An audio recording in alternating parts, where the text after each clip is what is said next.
अस्सलाम वालेकुम जी, आपका होस्ट से खिदमत है हमारा यूट्यूब और फेसबुक चैनल ये है पाकिस्तान देखना है। लाखों करोड़ों दुरूद सलाम हज़रत मोहम्मद मुस्तफ़ा सल्लल्लाहु अलैहि वसल्लम और आले मोहम्मद पर। मैं उम्मीद करता हूं कि आप आज ईद का दिन बड़े खुशी के साथ और बड़े खुशू हुजू के साथ गुजार रहे होंगे, खुशियां समेट भी रहे होंगे और खुशियां बांट भी रहे होंगे। अल्लाह ताला आपको मजीद इसकी इस्तकामत दे और ईद का दिन भरपूर तरीके से आपको गुजारना चाहिए। अभी हम आते हैं जी अपने सियासी कुछ विलाग की जानिब। आप जानते हैं कि इस वक्त पाक फौज जिस मरहले से गुजर रही है और पाक फौज अल्हम्दुलिल्लाह जहाज गिरा भी देती है और अल्हम्दुलिल्लाह सरप्राइज भी देती है। ये कोई ढकी छुपी बात नहीं, जितनी हमारी फौज की क्रेडिबिलिटी है वो सबके सामने है।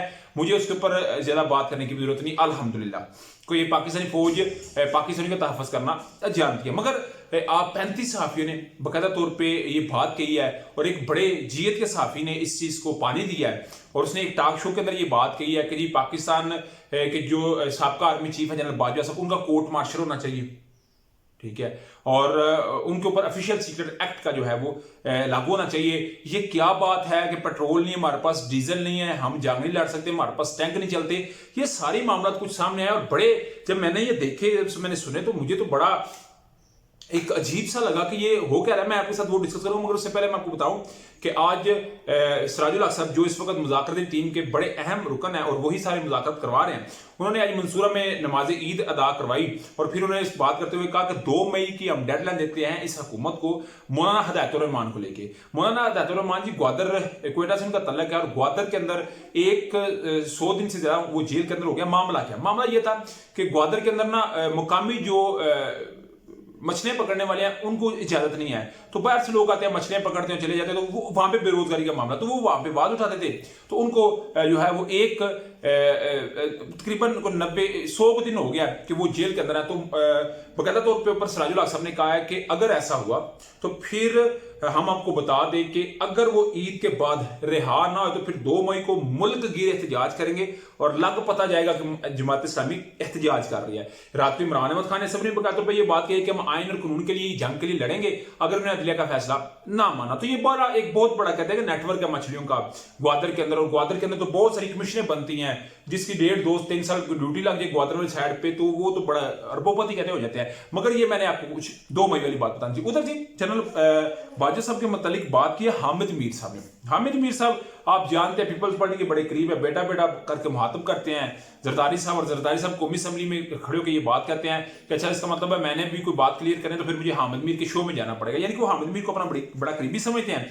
और उन्हीं के एक जरदारी साहब का बेटा है, एक तो बेटा हामिद मीर है, एक बेटा है सिर मोहसिन रजा नकवी साहब जो कि care taker chief minister Punjab है।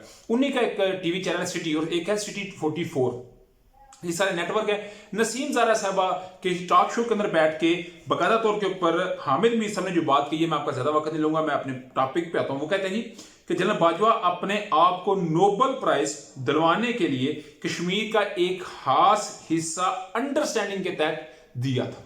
आप जानते हैं कि अगस्त 2019 में कश्मीर का एक स्टेटस खत्म हुआ था जिसको इंडिया ने लिया था। तो वो कहता है जी खसूसी तौर पर जनरल बाजवा साहब ने किया था नोबेल प्राइज लेने के लिए एक खास मकसद के तहत कश्मीर भारत को दिया। और फिर 2021 अप्रैल में यह बहुत बड़ा इंकशाफ है, नरेंद्र मोदी आ रहे थे पाकिस्तान। 1 अप्रैल 2021 में नरेंद्र मोदी पाकिस्तान आ रहे थे और ये कह रहे हैं हामिद मीर साहब, और कहते हैं बड़ा बात यह है कि हुकूमत को इससे पता नहीं था, हुकूमत को नहीं था पता कि मोदी साहब इधर आ रहे हैं। उनको नॉलेज में लिए बगैर ये सब कुछ चल रहा था और ये बात चल रही थी डीजी आईएसआई और आर्मी चीफ के दरमियान। दफ्तर खारजा को इस चीज की बिल्कुल ला इल्मी थी। फिर शाह महमूद कुरैशी साहब को कुछ इल्म हुआ तो उन्होंने जाकर सीधी बात इमरान अहमद खान ने सबको की। इमरान अहमद खान ने सब कहते हैं हाँ जिक्र हुआ था मगर इस तरह का जिक्र नहीं था हुआ। फिर उन्होंने उसी वक्त फोन किया जनरल कमर जावेद बाजवा साहब को, तो हामिद मीर साहब कहते हैं फिर उन्होंने लेक्चर दिया। और लेक्चर आप समझते हैं किस तरह का दिया, यानी कि यही कहा होगा कि आप कौन होते हैं, वो जूनियर कौन होता है, वो क्यों कर रहा है, यानी कि वो कहते हैं कि मामला इस कदर आगे गया। तो जब ये हुआ तो फिर शाह महमूद कुरैशी साहब ने बड़ी थोड़ी चलाकी करते हुए मौजूदा फॉरेन सेक्रेटरी को, बाकी तमाम फॉरेन सेक्रेटरी को बुलाया और फिर उन्होंने जनरल बाजवा को समझाया कि अगर आप उसको बुलाएंगे तो मामला खराब होंगे। ये बात की जा रही है हामिद मीर साहब की जानिब से। और कहते हैं जी जो मैं बात कर रहा था ना कि ऑफिशियल सीक्रेट एक्ट की और टैंक नहीं चल रहे पेट्रोल, तो हामिद मीर साहब कहते हैं हम 35 सहाफी मौजूद थे, मेरा हाल वो नेशनल डिफेंस यूनिवर्सिटी की बात कर रहा था, उसमें 35 सहाफी मौजूद थे। जनरल बाजवा ने कहा कि अभी हम लड़ नहीं सकते, पेट्रोल और डीजल के हमारे पास है को नहीं, टैंक हमारे चलते को नहीं, ये तासर दिया गया जनरल बाजवा साहब की जानिब से। ये हामिद मीर तासर की बात कह रहे हैं कि वो ये देना चाह रहे थे कि हम अभी लड़ने के काबिल नहीं है। तो मगर उन्हीं दिनों के अंदर तो आप जानते हैं हमने वो अभिनंदन को गिराया हुआ था, जहाज गिराया हुआ था। मैंने शुरू में कहा ना कि हमारी पाक फौज के ऊपर अल्हम्दुलिल्लाह हमें बड़ा यकीन है, बड़ा इत्मीनान है, बड़े पुर इत्मीनान है इस सारे मामले को लेके। मगर ये एक बड़ी बात है जो मैंने कहा ना ऑफिशियल सेक्रेटरी एक्ट की, कि अगर हामिद मीर साहब ये कहते हैं कि बाजवा साहब ने ये बात की तो फिर ऑफिशियल सेक्रेटरी एक्ट लगता है, ठीक है। मगर हामिद मीर साहब जो बात करते हैं उसके पीछे बड़ी उनकी तय होती है, बड़ी ग्रिप होती है और बड़े वो वसूख से बात कर रहे होते हैं। तो ये जी कुछ अभी तक का डाटा था, मैंने कहा मैं आपके साथ शेयर कर दूं। मगर अभी तक का व्लॉग था, अभी तक की अपडेट थी। व्लॉग की वीडियो पसंद है तो चैनल को लाइक और सब्सक्राइब कर लीजिए। इसके मतलब आप ही क्या है लाजमी को शेयर किया। नेक्स्ट तक के लिए होस्ट को जय अल्लाह का।